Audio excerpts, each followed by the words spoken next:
Have you ever wondered what redemption looks like in a galaxy that forgot what mercy means? Not a miracle, not a hero, just one human, alone, on a world where every breath costs a life. Cryos 7th, a death world of storms and silence. Here, souls are traded like currency, and compassion is a crime punished by extinction. They called him a smuggler, a coward, a man running from ghosts he refused to face, until the day he saw her, a woman in chains whose eyes still burned like stars. Logic said to walk away. Survival demanded it. But humans have a strange defect. They care when they shouldn't. They save what can't be saved, and pay every price without expecting change. Because in a universe built on profit and power, humanity's greatest rebellion isn't war, it's love.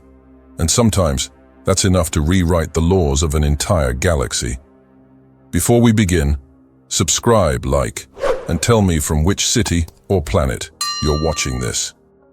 This story explores one of humanity's greatest paradoxes. Why compassion endures when survival says it shouldn't.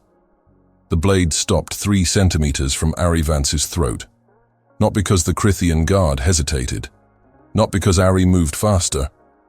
But because the woman in chains behind the auctioneer raised her head, and her golden eyes locked onto the guard's reptilian face, and something in that gaze made a creature who'd killed for 30 years freeze mid-strike. Ari didn't breathe. The underground market of Galthar fell silent. 600 species packed into a crater carved from toxic stone, and every single one of them watched a slave stop a weapon with nothing but a look. Then the guard's hand trembled. The blade clattered to the rust-stained floor, and the woman's eyes dimmed as she collapsed against her chains, skin flickering like a dying star. The auctioneer laughed, a sound like grinding metal. Lot 4721, Itheran female, bioluminescent empath. Mint condition mostly. Starting bid, 8,000 credits. Ari's hand found the copper pendant at his neck. The coordinates engraved there, Nostromo 42, felt heavier than they should. He'd come to Cryos 7 to forget, not to remember. This planet didn't forgive, didn't care. Each breath cost money, each life a contract. The tempests outside turned flesh to ash in minutes. Inside the craters, the markets turned souls into currency. He should have kept walking. 15,000, someone growled from the back. A Grath trader, all 6 arms gesturing obscenely. The woman's head stayed down, hair the color of deep ocean blue, woven with metallic threads, fell across a face too pale, too thin. But even through the grime and blood, Ari saw it. The way she held her spine straight despite the chains. The way her jaw set with something that looked like defiance, or maybe just the refusal to break. 20 years of running cargo. 5 years as a freelance mercenary on Deathworlds that made Cryos look gentle. Ari had seen every kind of slave market in 47 systems. He'd learned to look away, to tell himself it wasn't his fight, that one man couldn't change a galaxy built on suffering. His hand tightened on the pendant. 20,000, a Vex merchant called out. The auctioneer's neural display flickered with transaction codes. Official Galactic Procurement System registration LV426KRY processed in real time above the woman's head. Legal in 47 systems under Galthar Treaty provisions. The data scrolled. Species designation Itheran. Population remaining, 847 individuals. Status, 92% in captivity. Classification under protocol, 7 to Sigma. Sentient species lacking viable self-defense capabilities may be designated as property. Ari's jaw clenched. Earth had abstained from signing that treaty. Only species in the galaxy that had. 25, Ari heard himself say. Heads turned. A human, bidding on premium livestock. The Grath trader laughed. 3 Vex merchants exchanged clicking sounds that might have been amusement. The auctioneer's eyes glinted with greed. 30,000. The Vex merchant again. The woman's eyes opened. Gold. Pure metallic gold, like molten sunlight captured in iris form. And when those eyes found Ari in the crowd, Something passed between them. Not telepathy. Not yet. Just recognition. Two broken things seeing their reflection. 50,000 credits, Ari said. Every credit he had, every debt called in, every favor owed. His entire existence converted to a single transaction. Silence crashed through the market like a physical thing. The auctioneer's grin widened. Sold, to the human who clearly has more money than sense. Laughter rippled through the crowd. But as Ari approached the platform, as the guards unlocked the chains and the woman collapsed forward, as he caught her before she hit the stone, someone in the back muttered what they all thought. He'll never control that one. Empaths eat humans alive. Ari didn't respond. He just lifted her, shocked at how light she felt, how her skin flickered with bioluminescence that sputtered like a dying engine. Her head rested against his shoulder, and he felt her breathing, shallow and pained. The transfer completed via neural link. Ownership codes burned into his retinal display, a piece of paper that said he owned a person. The taste of bile rose in his throat. He carried her through the market, past vendors selling weapons and water, past the pleasure dens and fighting pits, past Cade, his only contact on this hell world, who watched from a food stall with eyes that said, "You just made a mistake you won't survive." Maybe. Probably. But as Ari emerged into Cryos 7's toxic twilight, as the sandstorms howled against the crater walls, as he carried this stranger toward his rusted hangar in the wasteland, he felt something he hadn't felt in 5 years. Not quite hope, not yet redemption, just the absence of the crushing weight that told him he was still a coward. His transport barely made it through the storm. The woman, Lyra, according to the transaction receipt, stayed unconscious the entire ride. Ari's hangar sat 20 kilometers from Galthar's main crater, built into an old mining shaft. Home, if you could call a grounded cargo hauler patched with salvage and prayers a home. He laid her on the only bed, a crash couch in what used to be the crew quarters. Then stood there, hands shaking, staring at what he'd done. Bought a person, signed the papers. Became exactly what he hated about this galaxy. His personal log flickered to life automatically, recording via neural implant. Stardate 2847.3. Ari's voice, hollow even to himself. Purchased something I can't control. Maybe that's the point. He went to check the ship's systems, anything to avoid thinking. The reactor hummed, burning through nuclear batteries that should have been replaced years ago. Water recyclers coughed up their daily ration. Air scrubbers wheezed against the toxic atmosphere outside. And behind him, in the crew quarters, Lyra began to scream. Not out loud. In his head. A psychic wave of pure terror that dropped Ari to his knees. Images flooded his mind. Hands tearing at skin. Machines draining light from flesh. Voices laughing as hope died. Years of it. Decades compressed into seconds. Ari crawled to the quarters, found her convulsing, eyes rolled back, bioluminescence strobing like an emergency beacon. "Hey," his voice cracked. "Hey, you're safe." The screaming stopped, her eyes focused, those impossible golden eyes, and locked onto him. For 3 seconds, maybe 5, they stared at each other. Then she spoke, voice raw. "Liar." She tried to sit up, failed. Her skin flickered, light dying and reigniting in patterns that looked like pain made visible. She wrapped arms around herself, and Ari saw the scars. Dozens of them. Hundreds. Places where something had been attached, removed, attached again. "I'm not going to hurt you," Ari said. "Everyone hurts me." Lyra's laugh was broken glass. "It's what I'm for. Emotional battery. Drain the pain, convert to pleasure, make the masters happy." Her eyes fixed on him with something worse than hate, pity. "You paid 50,000 credits for a broken lamp." Ari stood slowly, hands visible. "I have rations, water, medical supplies, sort of." He backed toward the door. "You can have the quarters. I'll sleep in the cockpit. There's a lock on your side." "Why?" The word stopped him. Why what? Why buy me just to lock yourself out? Lyra's head tilted. That's not how this works. You own me. Contract code LV426KRY. Legal in 47 systems. So why pretend? Ari looked at the pendant around his neck. Nostromo 42. The coordinates of a station that didn't exist anymore, where his crew died while he hid in a cargo pod, listening to them scream over comms. Because I don't want to own anyone, he said quietly. I just wanted to stop watching someone get sold. He left before she could respond. But as he sealed the door, granting her the privacy of a lock he couldn't override, he heard it. Soft, barely audible over the ship's systems. She was crying. And for the first time in 5 years, so was he. Outside, Creo 7's twin moons rose over a landscape of rust and bone. The wind carried screams from Galthar's fighting pits. Somewhere in the dark, Overseer Graxtor received a notification.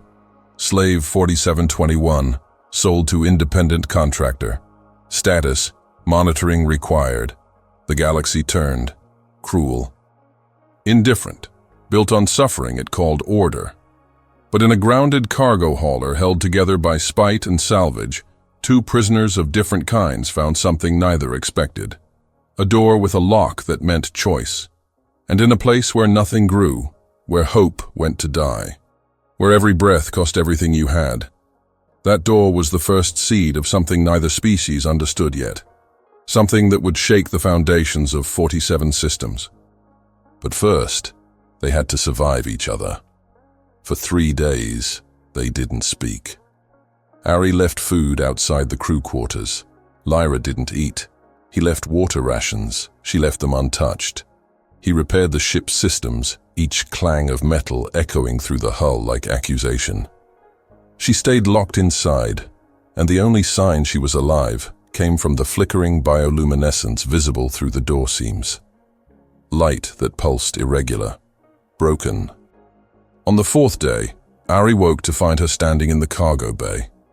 Not standing, collapsing. She'd made it 10 meters from the quarters before her legs gave out. Now she knelt on the deck plates, trembling, one hand pressed against the bulkhead for support. Ari approached slowly. You need to eat. I need to understand. Her voice sounded stronger than he expected. While you're waiting. Waiting for what? For whatever humans do. Her golden eyes found his. I've had 17 owners. Every species has their preference. Crithians like the fear. Vex enjoy the despair. Grath want the pain raw and fresh. Her head tilted. What do humans want from empaths? The question hit harder than any weapon. Ari sat down on a crate, keeping distance between them. I don't want anything from you. Impossible. You spent 50,000 credits. Nobody does that for nothing. I did it because I'm tired of being a coward, Ari said.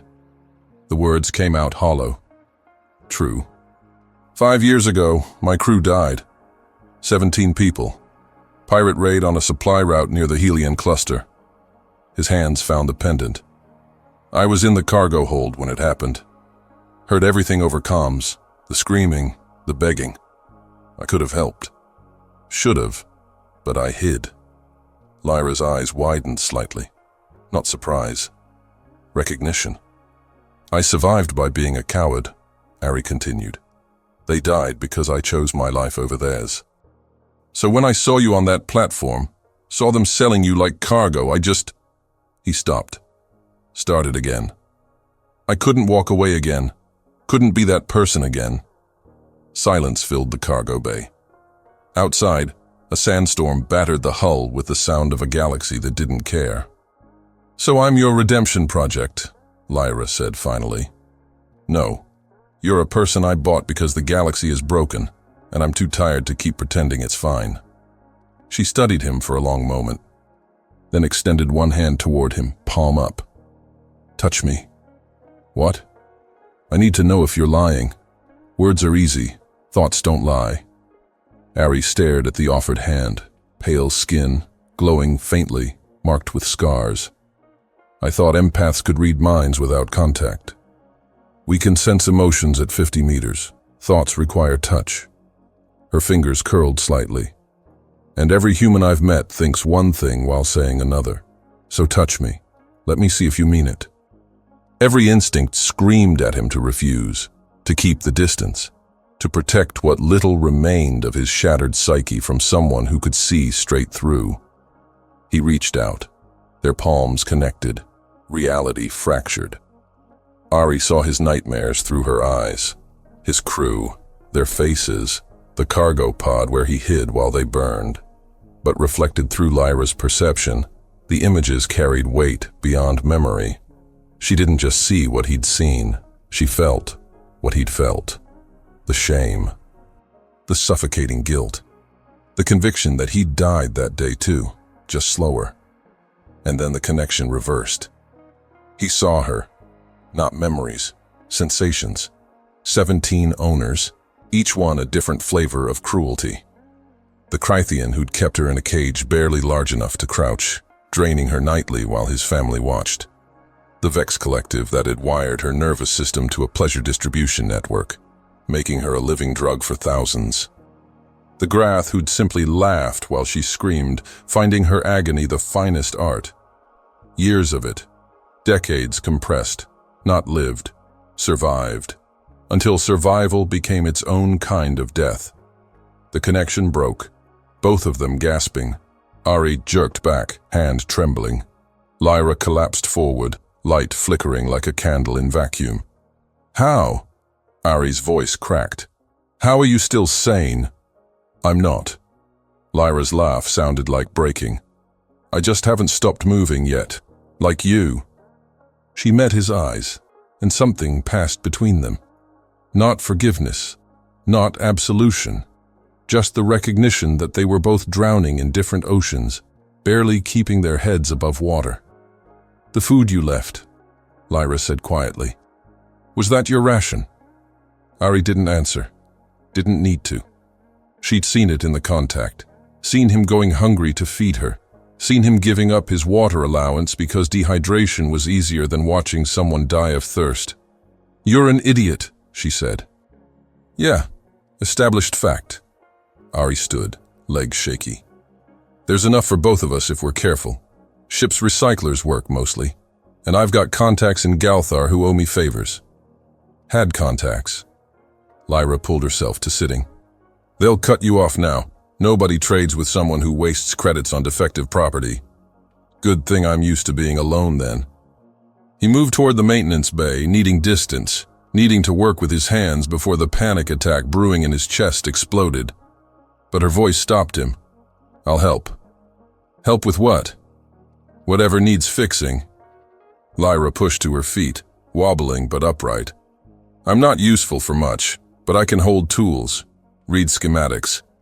I spent 3 years watching a Vex engineer repair biomechanical systems while I was the test subject. Ari turned, looked at her, really looked, at the determination carved into every line of her too thin frame, at the pride that refused to bend even when everything else had broken. Reactors running rough, he said, could use another set of hands. They worked in silence that wasn't quite comfortable, wasn't quite hostile. Ari directed, Lyra executed. Her movements were precise despite the tremor in her hands. Every few minutes, her bioluminescence would surge, then dim, like a power source struggling to maintain output. After an hour, she spoke. Why do humans do that? Do what? Share pain voluntarily. She held up a power coupling, studying it. I felt it in your mind. You don't just carry your guilt. You carry theirs too. Your crew, their families, the people you couldn't save. Your species feels suffering that isn't even yours and calls it empathy. What do Aetherans call it? Survival. Lyra set down the tool. We feel everyone's pain whether we want to or not. Telepathy isn't a gift, it's a curse. Every emotion within 50 meters crashes into our minds like a tsunami, so we learn to isolate, to build walls, to feel nothing so we could function. She stared at the reactor core, its faint glow reflecting in her golden eyes. "But watching you," she continued, voice softer, "feeling what you feel, you choose to carry pain, deliberately, even when it destroys you." She looked at him. "How does your species even function? How do you survive when you're all drowning in each other's suffering?" Ari thought about Earth, about home, about the planet that had abstained from Galthar's slavery treaties, while the rest of the galaxy shrugged and called suffering necessary. He thought about the phrase carved into the memorial at Armstrong Station, words from before the first colony ship launched. "We reach for the stars," he said quietly. "Not to escape, but to remember." Remember what? That we're not alone, that someone else's pain matters, that maybe if we carry each other, we all get a little farther. Lyra's bioluminescence flared, bright enough to cast shadows.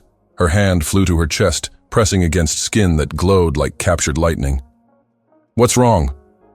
Ari moved closer. "Nothing. Everything." "I don't." She gasped. "I just felt something I haven't felt in 20 years. "What?" "Hope." The word came out broken. Actual, impossible, stupid hope. "And it hurts worse than anything my owners ever did." She sat down hard on the deck. Ari knelt beside her, unsure what to do, how to help. So he just sat, present, silent, there. After a moment, Lyra spoke. "Tell me about Earth." "Why?" "Because I want to understand where a species this broken comes from." So Ari told her. About oceans that covered continents, free and endless. About forests where life grew wild instead of cultivated in sterile domes. About a sky that changed color twice daily, just because physics felt poetic. He talked until his voice went hoarse, painting pictures of a world she'd never see. And Lyra listened, bioluminescence pulsing in time with his words, like her body was trying to capture something it couldn't quite hold. When he finished, she said, "Your species transforms pain into beauty. You carry suffering and turn it into art, music, hope." Her eyes met his. "How?" "Honestly, I don't know. Maybe we're just too stubborn to accept that meaningless is the only answer." A proximity alert shattered the moment. Ari's neural implant flashed red. Incoming transmission, Cade's signature. He pulled up the message. Text only. Short. Brutal. "Humans are noble idiots. That's why you die young. Get out of Galthar. They're coming for her." "Who's Cade?" Lyra asked, reading his expression. "Smuggler.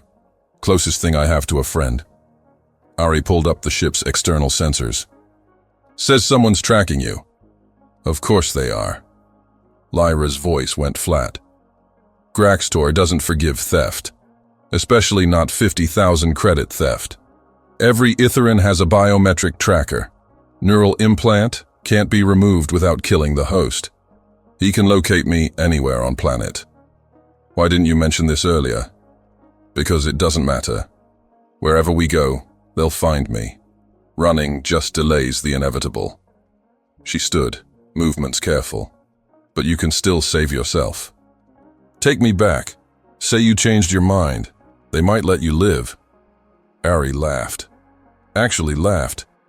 "You really don't know humans, do you?" "I know you're not suicidal. No, just allergic to repeating mistakes." He moved to the cockpit, started running pre-flight checks. "I ran once, hid while people needed me. Not doing that again." "So you'll die instead. Very heroic, very stupid." "Probably both." Ari pulled up nav charts. "But there's a third option. Old mining tunnels north of here. Abandoned complex where Galthar kept Itheran workers before. He stopped.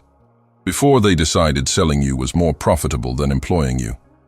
Lyra went very still. "You're saying there might be more of my people there?" "Cade's intel suggests maybe. Unconfirmed. Could be a trap." "It's definitely a trap."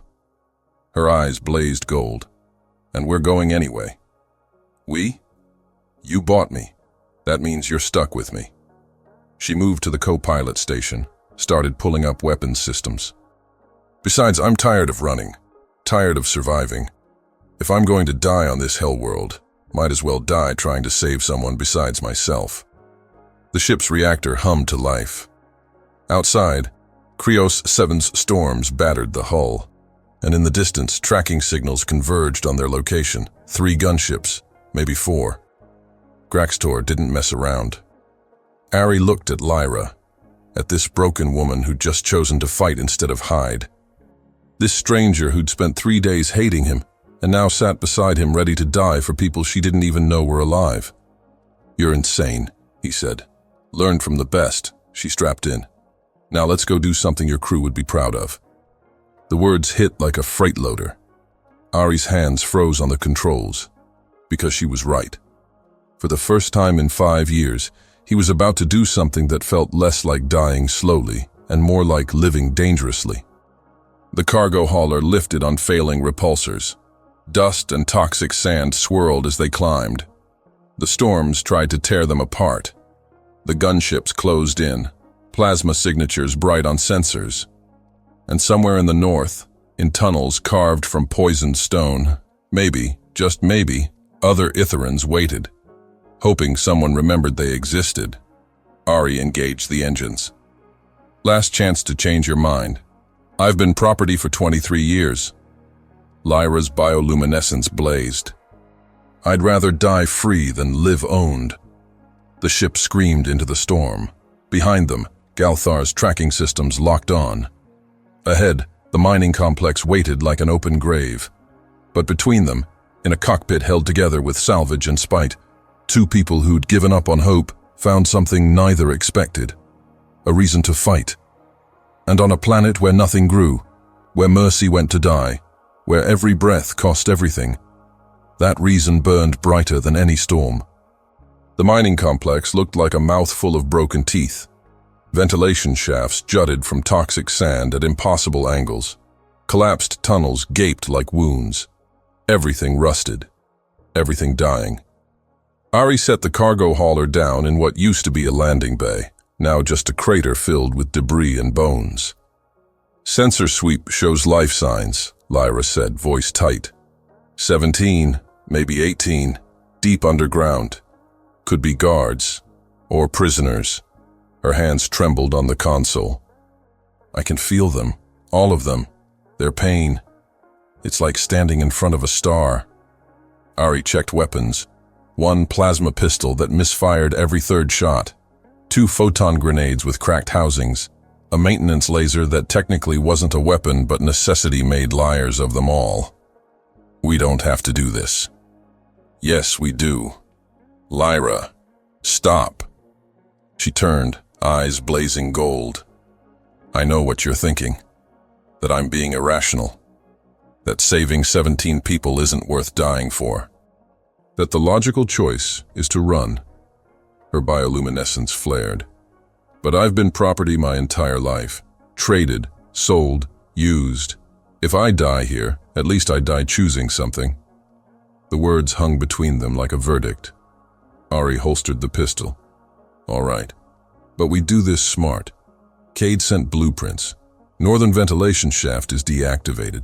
We can infiltrate through there. And when Graxtor's hunters catch up, then we figure it out. Improvise. Very human thing to do." They moved through the complex like ghosts. The tunnels stank of rust and despair. Emergency lighting flickered red, casting shadows that looked like accusations. Every surface bore marks of violence, scorch patterns, dried blood, the remnants of hope beaten into submission. Lyra stopped at an intersection. "There." She pointed down a corridor that descended into darkness. "I can feel them stronger now. Scared. Starving. Some dying. Guards? 4. No, 5. Crithian. Armed with neural disruptors and something else, something that feels wrong." They descended. The corridor opened into a chamber carved from solid stone. And there, in cages barely tall enough to crouch, 17 Itherans sat in their own waste and blood. Ari's stomach turned. Lyra made a sound like breaking. 2 of them were children. Sweet merciful. Ari couldn't finish. Don't.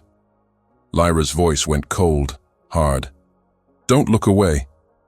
This is what the galaxy does. This is what 47 systems call legal under Galthar's treaty. A guard rounded the corner. Saw them. Went for his weapon. Lyra's hand shot out. The guard froze, neural pathways overloading with emotions he'd never felt. Fear, remorse, guilt. A lifetime of cruelty reflected back in seconds. He collapsed, screaming soundlessly. I didn't know you could do that, Ari said. Neither did I. Lyra stared at her hands. I've only ever absorbed pain, never projected it. The other guards came running. 4 Crithians, scales dark as old blood, weapons raised. Ari fired. First shot hit, second missed, third failed to fire at all. He dove behind a support column as plasma bolts carved molten furrows in stone. Then Lyra stepped into the open. Her bioluminescence exploded outward, not light, emotion made visible. Every ounce of suffering she'd endured, every moment of pain and degradation and hopeless despair, channeled outward in a wave that crashed over the guards like a tsunami. They dropped, all 4, convulsing, minds breaking under the weight of 23 years of agony experienced in 3 seconds. Lyra collapsed. Ari caught her before she hit the ground. That, she gasped, is going to leave a mark. Can you walk? Can you fly this heap of bolts? Point taken. Ari lowered her gently, moved to the cages. The locks were biometric. Crithian DNA required. He pulled out the maintenance laser. This is going to be loud. It was. The laser screamed as it cut through metal. Alarm klaxons wailed, and from somewhere above, engines roared as Graxtor's gunships arrived. The cages opened. Aetherans spilled out, stumbling, crying, their bioluminescence so dim it barely registered. The children clung to adults who could barely stand. An older male, skin gray with malnutrition, stared at Ari like he was hallucinating. You're human. Yeah, you came for us. Trying to. Still working out the details. Ari helped them up. Can you run? We haven't walked in months. Then we carry each other. Very human concept. Works sometimes. They moved, slow, painful. Every step an agony. Lyra tried to walk, failed, let Ari support her. The rescued Aetherans supported each other, a chain of broken people held together by desperation and impossible hope. They reached the surface. The cargo hauler waited, and surrounding it, 5 gunships painted the toxic sky with plasma signatures. Well, Ari said, this is the part where we improvise. He triggered the photon grenades, both of them, hurled them at the nearest gunship. One detonated, the other sputtered and died. But the blast was enough. The gunship spun, crashed, exploded in a fireball that lit the wasteland. 4 remaining. Ari fired the plasma pistol, hit nothing, missed everything. On the 3rd trigger pull, the weapon finally fired and took out a gunship's engine. It went down hard. 3 remaining. Lyra, get them to the ship. What about you? I'll hold them off. Buy you time. Get everyone aboard and go. That's suicide. Maybe, but it's my choice. Ari looked at her. At this woman he'd known for barely a week. This stranger who'd become something more. Get them home. Tell them someone remembered. Lyra's eyes went wide.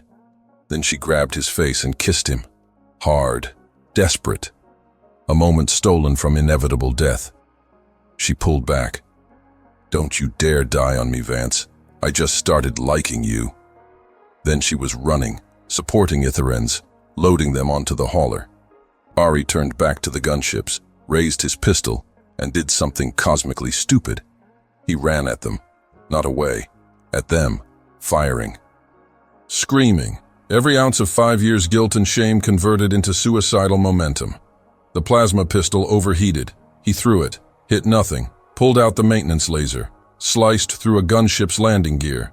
It crashed. 2 remaining. 1 opened fire. Plasma bolts carved the air. Ari dove, rolled, came up swinging the laser like a sword. Insane, impossible, but very, very human. The cargo hauler's engines fired up. Lyra's voice crackled over comms. "Ari, move!" He ran.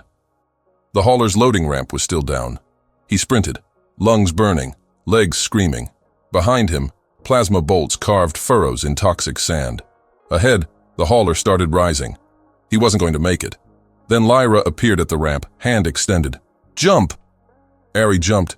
His fingers found hers. She pulled with strength that shouldn't exist in someone so broken. He crashed onto the ramp as the hauler climbed, and together they rolled into the cargo bay as plasma bolts screamed past. The ship cleared the complex, engines protesting, hull groaning, every rivet threatening to fail, but they cleared it. Inside, 17 Aetherans huddled in corners, crying, laughing, unable to process freedom after months of hell. The children clung to each other. The adults stared at Ari like he was something impossible made flesh. "You did it," one whispered. "You actually did it." Ari slumped against a bulkhead. "We did it. All of us."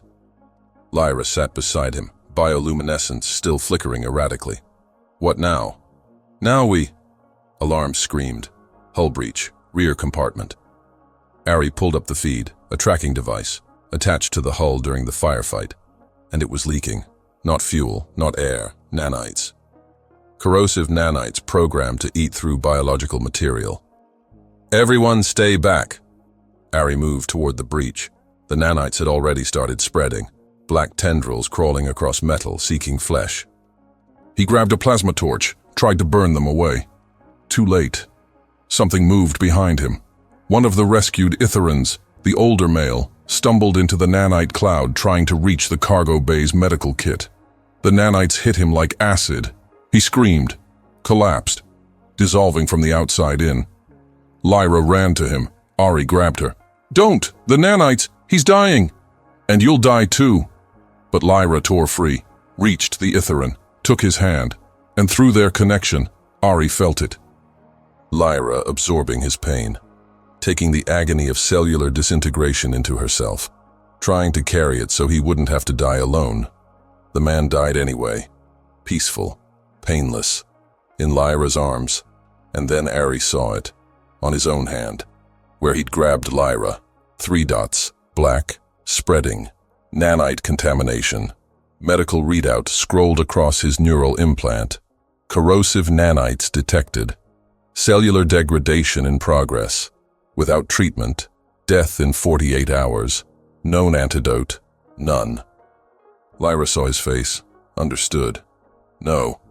Her voice broke. "No, you don't get to die. Not after this. Not after we just... It's okay." Ari smiled. Actually smiled. "Got 17 people out. That's 16 more than I saved last time. I'll take those odds." The cargo hauler limped through toxic sky. Behind them, Galthar's remaining gunships gave chase. Ahead, nowhere safe to land. And inside, a man with 48 hours to live looked at the woman he'd bought with everything he had and realized something terrifying. He didn't want to die. Not yet. Not when he'd finally found a reason to keep living. A transmission crackled through. Cade's voice resigned. "Ari, I'm sorry." "For what?" "I told them where you were going. Graxtor offered me a fortune. I took it. Figured you were dead anyway." Silence filled the channel. "But watching you do this," Kate continued, "watching you throw your life away for people you don't even know, I remembered something. There's more than survival. There's doing right." "What are you saying?" "That I'm about to do something really stupid, something human. Hold tight." A new signature appeared on sensors. Cade's smuggling frigate, guns hot, diving toward Graxtor's gunships. Outmatched, outgunned, suicidal, but very, very human. The transmission cut to static. Explosions lit the sky. When the dust cleared, Cade's ship was gone. So were Graxtor's gunships. Lyra's hand found Ari's. "He saved us. He died for us. For you." Because you reminded him that cowards can become heroes, if they just choose to. Ari stared at the nanite contamination spreading up his arm, black tendrils under skin, death creeping slow. He had 48 hours, maybe less. And the only person in this cargo bay who might save him was barely holding herself together. "There's something I can do," Lyra said quietly. "What?" "Empathic healing. It's not widely known. Most Itherans can't do it, but I was trained. Before I was sold. Before everything broke." Her eyes met his. "I can absorb the nanites, convert them, neutralize them. At what cost?" "Half my bioluminescence, maybe more. It's life force, Ari. I'd be trading part of myself to save you." "Then don't. I'm not worth—" "Shut up." Her voice carried iron. "You bought me with credits, but freed me with choice. You gave me something I thought was impossible. Purpose, hope, a reason to be something besides property." Her bioluminescence flared. "So don't tell me what you're worth. You're worth everything." The cargo hauler shuddered. Systems failing. Power dropping. They had maybe an hour before complete collapse. 17 Itherans watched, waiting, hoping. These two strange creatures, human and Itheran, who'd defied every logical prediction and survived. Ari looked at Lyra, at this broken woman who'd become whole through giving, at this person he'd known for barely a week but felt like forever. "Okay," he whispered. "Okay." Lyra smiled. Actually smiled. "Then let's do something impossible." She took his hand. Her skin glowed gold. And in a cargo bay falling from toxic sky, on a planet where nothing grew, where hope went to die, two people who'd given up on living decided to choose something crazy. They chose each other. And the galaxy, cruel and indifferent, began to pay attention. The cargo hauler crashed 20 kilometers from Galthar. Not a total loss, just mostly. The reactor died. Life support wheezed its last. Emergency power gave them maybe 6 hours. But they were down, alive, together. Ari sat in the crew quarters, watching nanite contamination crawl toward his heart. Medical readouts scrolled past his vision. Cellular degradation at 37%. Time remaining, 19 hours. Every breath hurt, every heartbeat felt borrowed. Through the bulkhead, he heard the rescued Itherans, talking quietly, crying sometimes, processing freedom like a language they'd forgotten how to speak. Lyra sat across from him, silent. Her bioluminescence flickered like a failing star. "You don't have to do this," Ari said for the 10th time. "Stop." Her voice carried finality. "I've made my choice. Respect it." "Lyra, do you know what empathic healing requires?" She leaned forward. "Complete connection. I have to merge with you. See everything. Feel everything. Every moment of shame, every shred of guilt, every second of pain you carry. And you'll see mine. That sounds like hell. It is." She smiled, sad, beautiful. "But I've lived in hell my whole life. Might as well visit yours too." Outside, Krios 7's sun set behind toxic clouds. The planet didn't care. The galaxy didn't care. But in this tiny metal box surrounded by wasteland, two people who'd been taught not to care discovered they couldn't stop. "When I was 6, Lyra said suddenly, my mother taught me a prayer. Itheran tradition. We say it before we share pain with someone, before we take their burden. What does it say? That suffering shared is suffering halved. That no one should carry darkness alone. That light given freely shines twice as bright." Her eyes met his. "I haven't prayed in 23 years, but I remember the words. Will you teach them to me?" "Why?" "Because if we're doing this, if you're going to save me by breaking yourself, then I want to know what it means in your culture, want to respect what you're giving up." Lyra's bioluminescence surged, bright enough to cast shadows. She took his hand, careful to avoid the nanite contamination spreading like poison ivy up his arm. "Repeat after me," Valen surthi. Valen surthi. Kirthen maloris. Kirthen maloris. En shara tala morthensil. Ari stumbled through the pronunciation. Lyra corrected gently. They practiced until he could say it without mangling every syllable, and with each repetition, her light grew steadier. His breathing easier. Not healing, not yet. Just the comfort of ritual, of meaning, of choosing to face horror with something besides fear. What does it mean? Ari asked. I give you my light, take my strength. We walk together through darkness until dawn. Lyra's smile turned bittersweet. Poetic, naive, very Itheran. Sounds human too. Maybe that's why your species fascinates me. You feel like we do, but you choose it, deliberately. Even knowing it will destroy you. Through the ship's damaged hull, Ari heard engines. Multiple signatures converging. His neural implant identified them. Graxtor's personal cruiser. 6 escort fighters. Enough firepower to turn this wreck into vapor. They found us, he said. Of course they did. Lyra stood. We have maybe 20 minutes before they breach. Should be just enough time. For what? For me to save you. For you to let me. For both of us to stop being so scared of hope that we forget how to live. She helped him lie down on the crash couch. Her hands found his temples, warm, glowing, already beginning to burn with the effort of what came next. Ready? She asked. Not even slightly. Good. Neither am I. Her bioluminescence exploded. Ari's world dissolved.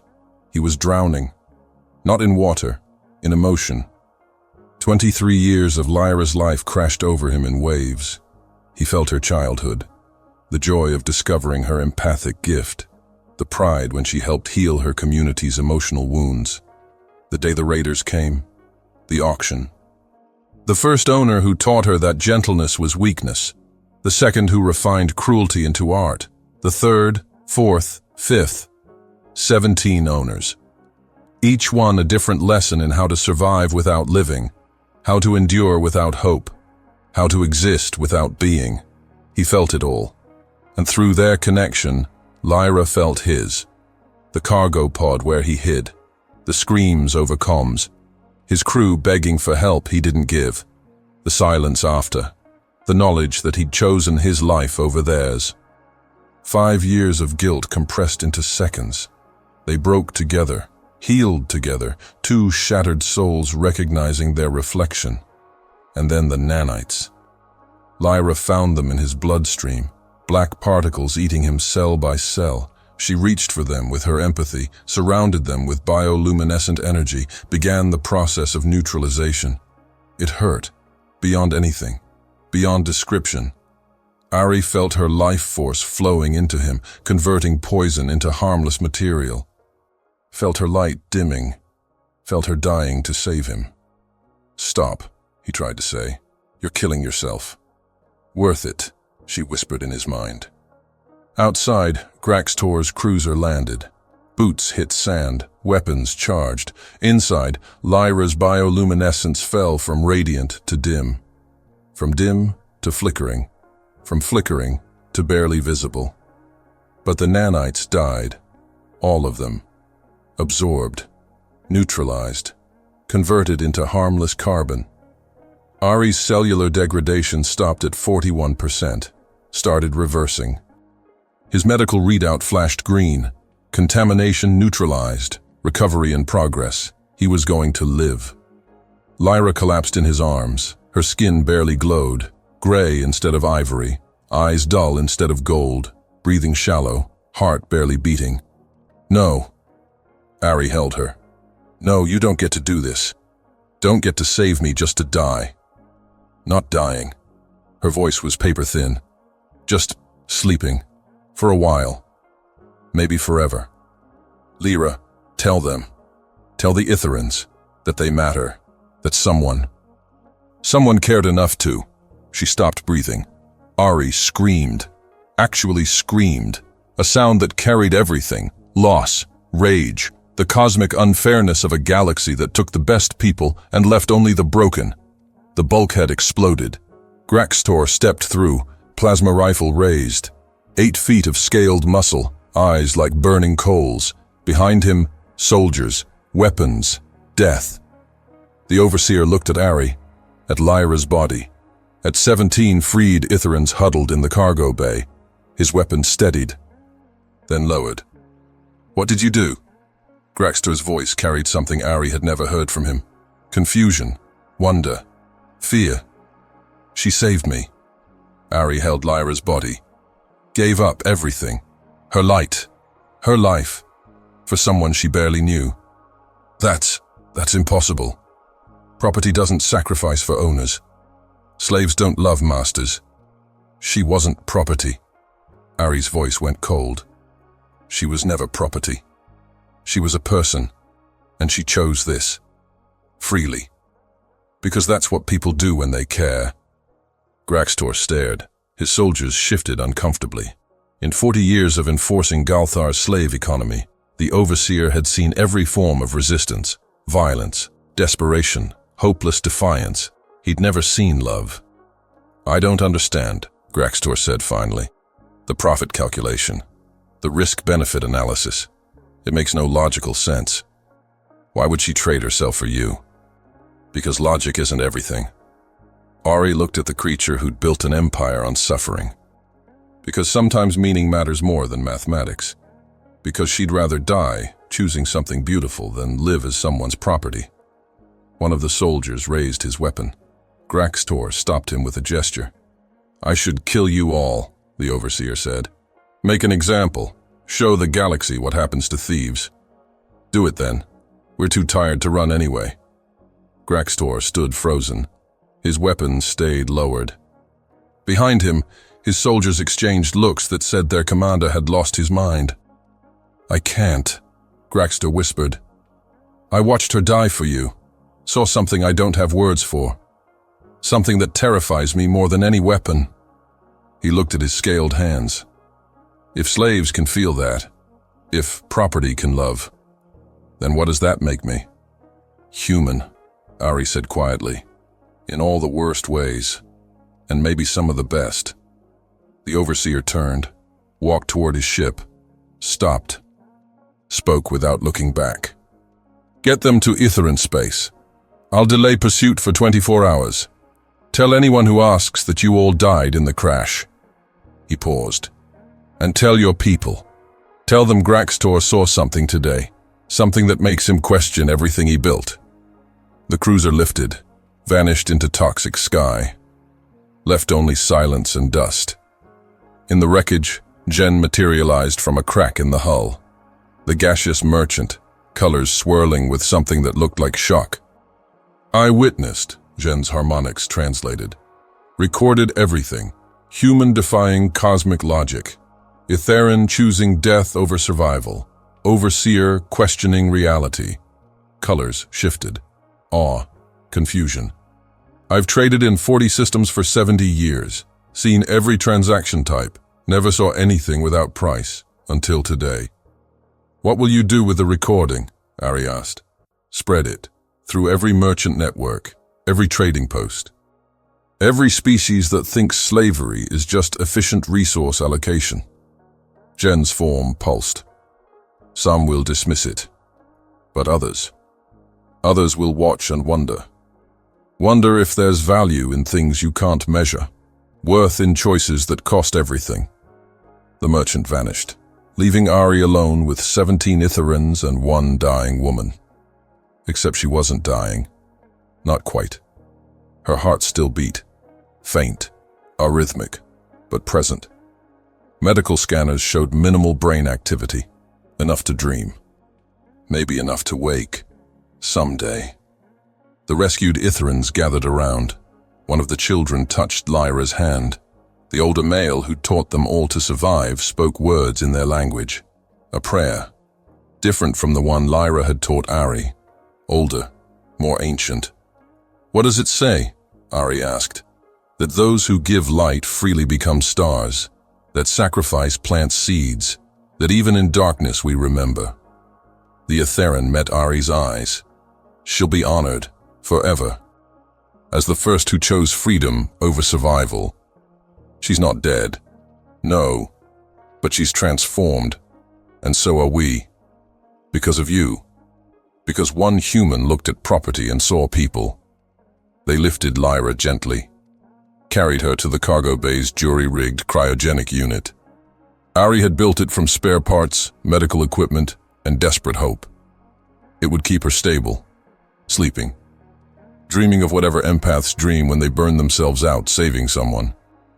As they sealed the chamber, one of the children placed something inside, a seed from Earth, Ari's last connection to home. For when she wakes, the child said, so she can plant it, make something grow. The chamber sealed. Frost formed on transparent aluminum. Inside, Lyra slept, barely glowing, barely there, but alive. Alive. Ari slumped against the bulkhead. The ship's systems hummed. Outside, night fell over Cryo 7, and in the silence, music began to play. Soft, almost inaudible.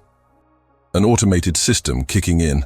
Solace.exe, a melody composed by AI based on human heartbeats. Programmed into the ship's database years ago, set to play during emergencies, to remind whoever listened that they weren't alone, that someone, somewhere, remembered they were human. The notes echoed through empty corridors, and Ari, for the first time in 5 years, allowed himself to feel something besides guilt. Hope hurt worse than despair, but he'd take it anyway. Because Lyra had taught him something impossible. That giving up everything for someone else wasn't losing. It was becoming more than you were. That love wasn't weakness. It was the strongest thing in the galaxy. And that sometimes, just sometimes, choosing to care about one person could shake the foundations of 47 systems. The galaxy didn't care. Cryo 7 didn't care. But in a wrecked cargo hauler surrounded by toxic wasteland, 18 Aetherins and 1 human discovered something neither species thought possible. They cared about each other. And that changed everything. 3 months later, the universe looked different. Not physically. Cryo 7 still spun through toxic space. Galthar's market still sold flesh.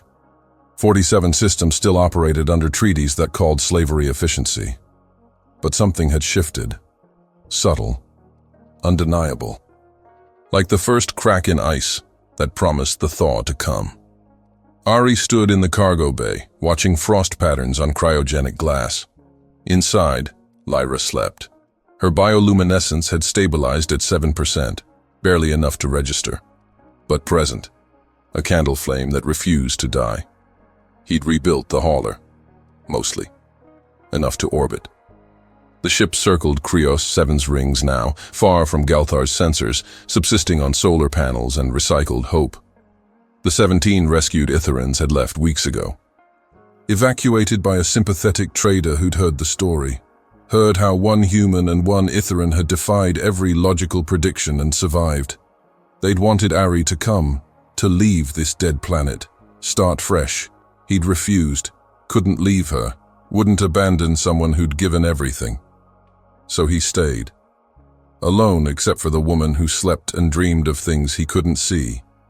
His neural implant chimed. Incoming transmission. Jen's signature. Human Ari Vance. The merchant's harmonics carried uncharacteristic excitement. You should know what's happening. What's happening? Everything. Colors swirled. The recording. Your story. It's spreading faster than plague. 17 systems have seen it. 43 species. 13 billion individuals. And they're questioning. For the first time in centuries, beings across the galaxy are asking if slavery is truly necessary. If property can love, does it remain property? If one human can defy cosmic logic, what else is possible? Ari leaned against the bulkhead. That doesn't sound like much. It's everything. Jen's form pulsed. 3 systems have proposed legislation. The Vance-Lyra proposition, they call it. Reviewing Etherin classification under Protocol 7 Sigma. considering reclassification from property to protected species. Will it pass? Unknown, opposed by 40 systems, supported by 7. But the conversation exists. That's the miracle. You planted a seed, human, in the most unlikely soil, and it's growing. The transmission ended. Ari stared at the cryogenic chamber, at the woman who'd sacrificed herself for someone who didn't deserve saving, who'd taught him that redemption wasn't about forgetting the past. It was about choosing differently in the present. He moved to the ship's small observation port. Kryos 7's rings glittered below, billions of ice particles catching starlight, beautiful and deadly. Like everything in this galaxy, his fingers found the pendant at his neck. Nostromo 42, the coordinates of a place that didn't exist anymore, where 17 people died because he was afraid. He'd carried that guilt for 5 years, wore it like a second skin, let it define every choice, every action, every breath. But Lyra had shown him something during their connection, when their minds merged and barriers fell. She'd seen his guilt, yes, all of it. The hiding, the cowardice, the shame. And she'd loved him anyway, not despite his failure, not ignoring it, but accepting that humans were beautifully, impossibly broken, that they carried darkness and chose light, that redemption wasn't earned through perfection, but through trying to be better, trying to care, trying to see people instead of property. And that trying mattered more than succeeding. Ari pulled up his personal log, the same one he'd recorded the day he bought Lyra. When he'd said something he couldn't control was maybe the point. He added a new entry, Stardate 2850.7. His voice steadier now, changed. To whoever finds this, I'm Ari Vance, ex-cargo pilot, current guardian of someone more important than I'll ever be. If you're hearing this, I'm probably dead, and that's okay. I made my peace. He looked at the cryogenic chamber. Her name is Lyra. She's Itheran, empath, one of the last of her species, and she gave up everything to save me. A stranger, a coward, someone who didn't deserve her sacrifice. His voice cracked. If you find her, please, take her home, to Itheran space, to her people. Tell them she was the first who chose freedom over survival, the first who taught a human that love was stronger than logic, the first who proved that even in a galaxy built on cruelty, compassion could win. He paused, collecting words that felt too large for language. She believed that even on dead worlds, love could make something grow. That suffering shared was suffering halved. That light given freely shone twice as bright. He smiled, sad, genuine. And I believe her. I believe that one person choosing to care can change everything. That seeds planted in wastelands still become flowers. That hope isn't naive. It's the bravest thing in the universe. The recording stopped. Saved. Backed up in 17 different systems. A message in a bottle thrown at eternity. Ari moved to the small hydroponics bay he'd built. Jury-rigged from medical supplies and desperate engineering. Inside, in carefully cultured soil he'd synthesized from organic waste, something grew. A seed from Earth. The one the Itheran child had placed with Lyra. Ari had taken it, planted it, watered it with recycled condensation and stubborn hope. And now, a tiny green shoot pushed through brown soil, 2 leaves unfurling toward grow lights. The first earth plant to survive on Kryos 7 in 3 centuries. Proof that life found ways. That given the smallest chance, the tiniest opening, hope refused to die. The seed packet bore faded markings. Terraform Protocol Genesis. A project from before the colony wars. Before Earth learned that the galaxy didn't welcome idealists. Before humanity discovered that spreading life meant fighting death at every turn. The project had failed. Abandoned. Forgotten. But one seed remained. And that seed became a plant. And that plant would make more seeds. and those seeds would spread. Slowly, patiently, until a dead world remembered what it meant to grow. Ari checked the ship's systems. Power stable, life support functional, cryogenic chamber maintaining perfect stasis. He could stay here for years, decades, forever if needed. He would. He'd stay until she woke, or until the universe ended, whichever came first. Because that's what humans did. They made impossible promises and kept them through sheer stubbornness. They chose to care when logic said stop. They planted seeds in wasteland and waited for spring. A notification flashed. External message. Archive signature. Official Galactic Historical Committee. Curious, he opened it. Attention, Ari Vance. Your actions on Krios 7th, stardate 2847.3 through 2850.7, have been recorded for historical preservation. Preliminary analysis suggests the incident, as it has become known, represents a pivotal moment in interspecies relations. The demonstration that empathic species can choose sacrifice, and that so-called lesser species can inspire systemic change, has initiated what scholars are calling the abolitionist movement.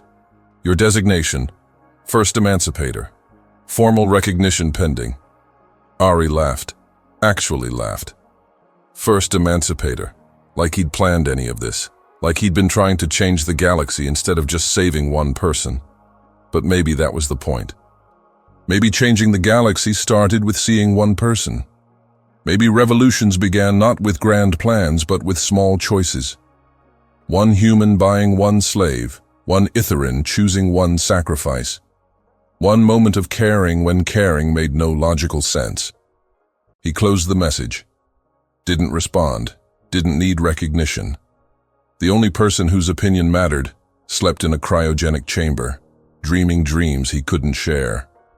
Time passed. Hours, days, weeks. The plant grew taller. The ship orbited. And Ari watched over Lyra like a promise he refused to break. Sometimes he talked to her, told her about the plant, about Jen's updates, about the 17 Itherans who'd sent messages.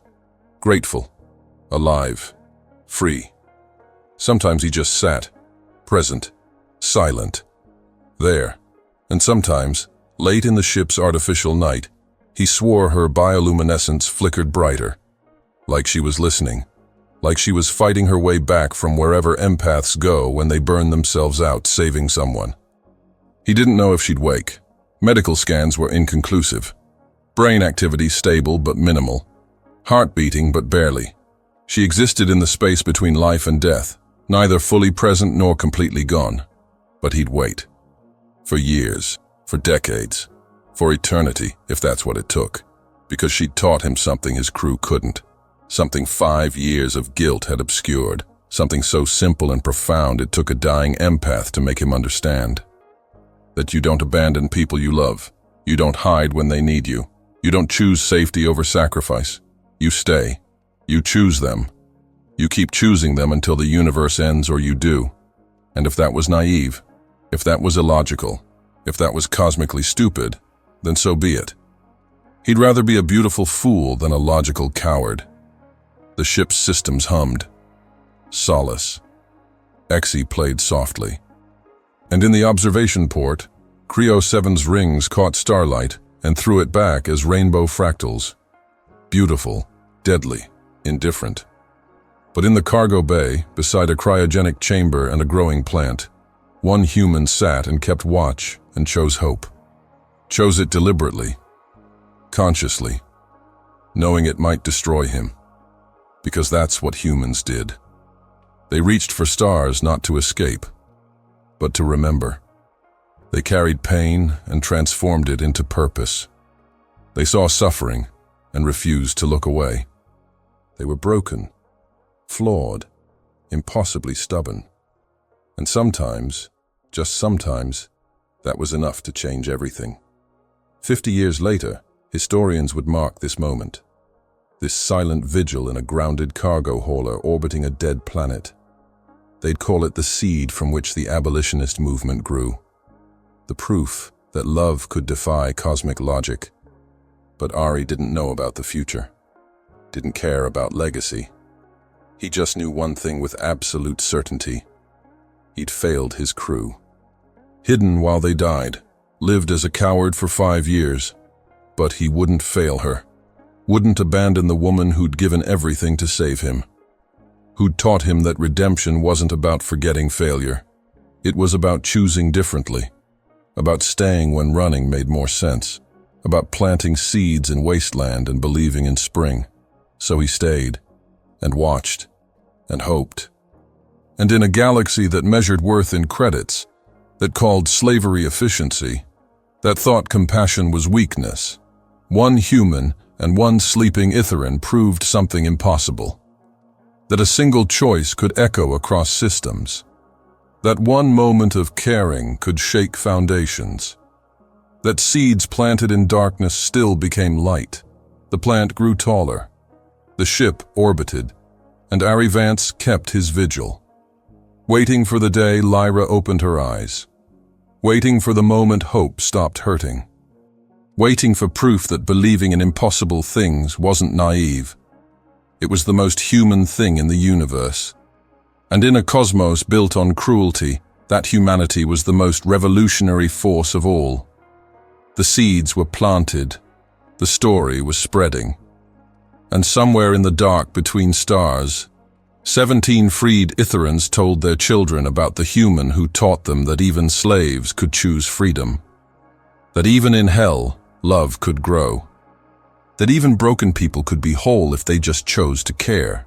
Humanity, fuck yeah. Not because humans were perfect, not because they always won, but because they tried, because they failed and tried again. Because they looked at cosmic cruelty and said, not today, not on my watch, not while I still breathe. And that trying, that stubborn, illogical, beautiful trying, was enough to change everything. Ari touched the cryogenic glass, cold, unyielding. But inside, barely visible, Lyra's bioluminescence pulsed, once, twice, like a heartbeat made of light, like she was still fighting, still dreaming, still hoping for a dawn neither of them could see yet. Soon, he whispered. Wake up soon. We've got a galaxy to save, and I could really use your help. The light pulsed again. Maybe imagination, maybe hope, maybe proof that impossible things happened all the time. If you just believed hard enough to try. In the end, redemption was never about saving the galaxy. It was about remembering why it's worth saving. Humanity's strength was never its weapons or its logic, but its relentless belief that compassion, even when it hurts, still matters. Because somewhere between survival and surrender, we discovered the only truth that ever lasts. Love is the most rational form of defiance. What would you have done in his place? Hold on or let go? Would you give everything to save one life, knowing the galaxy might never notice? What does redemption mean when the cost is everything you are?